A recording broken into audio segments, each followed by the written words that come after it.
সেক্ষেত্রে চেষ্টা করবো। কবিতার নাম হচ্ছে আমার বন্ধু নিরঞ্জন।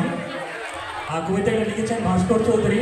এই কবিতা আমি প্রথম শুনেছিলাম বাংলাদেশের একজন প্রাক্তন মন্ত্রী ওনার আবৃত্তি থেকে। কবিতাটির ভিতরে প্রেম আছে, দ্রোহ আছে, বিদ্রোহ আছে, একটা সংমিশ্রণ একটা কবিতা। তো এই কবিতাটা আমি উৎসর্গ করবো জুড়ে অভ্যুত্থানে কোনো প্রেমিক শহীদকে উদ্দেশ্য করে, কারণ এর মধ্যে প্রেম দ্রোহ একটা সংমিশ্রণ আছে। ধন্যবাদ।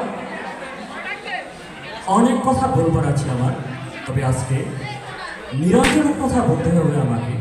নিরঞ্জন আমার বন্ধু না, আর কি কোনো নাম ছিল তার আমি জানতাম না। তার একজন বান্ধবী ছিল, অবশ্য কিছুদিন সেটাকে প্রীতম বলে রাখত। ওর বান্ধবীর নাম জয়লতা। নিরঞ্জন জয়লতা সম্পর্কে আমাকে কিছু বলেনি তেমন। জয়লতাকে কখন থেকে চিঠি লিখেছিল কিনা সে কথাও সে বলেনি আমাকে। তবে জয়লতার চিঠি আমি দেখেছি, একটি চিঠি ছিল এরকম: প্রীতম, সময় গড়িয়ে যাচ্ছে, তুমি বলছো দুঃসময়, কিন্তু আমি জানি সবসময় সুসময়। আমি যদি সঠিকভাবে না ব্যবহার করতে জানি, যদি পারো এক্ষুনি করে না হলে অন্য পুরুষ ছিপড়ে খাবে আমাকে। জয়লতার সাথে অন্য পুরুষের বিয়ে হয়েছিল, আমি তাদের বহুবার দেখেছি বিশ্ববিদ্যালয়ে। জয়লতা আগে থেকে সুন্দরী ও দেবানী হয়ে উঠেছিল। অন্য পুরুষ ছিপড়ে খেলে মেয়েরা হচ্ছে আরো সুন্দরী হবে।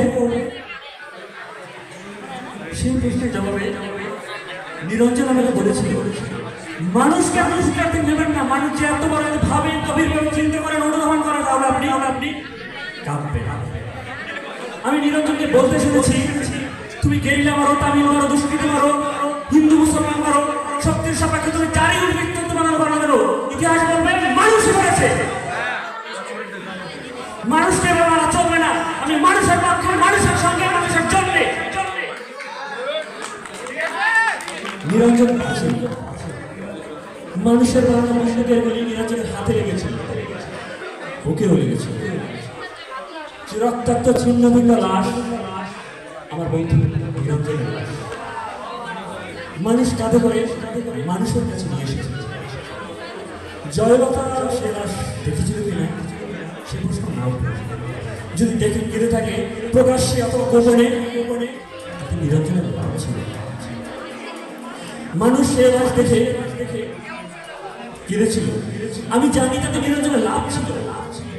নিরঞ্জন প্রমাণ করতে পেরেছিল গতকাল আইন অমান্যের দায়ে যে দুষ্কৃতী মারা গেছে তার নাম ছিল নিরঞ্জন। সে আসলে মানুষ ছিল। ধন্যবাদ সবাইকে।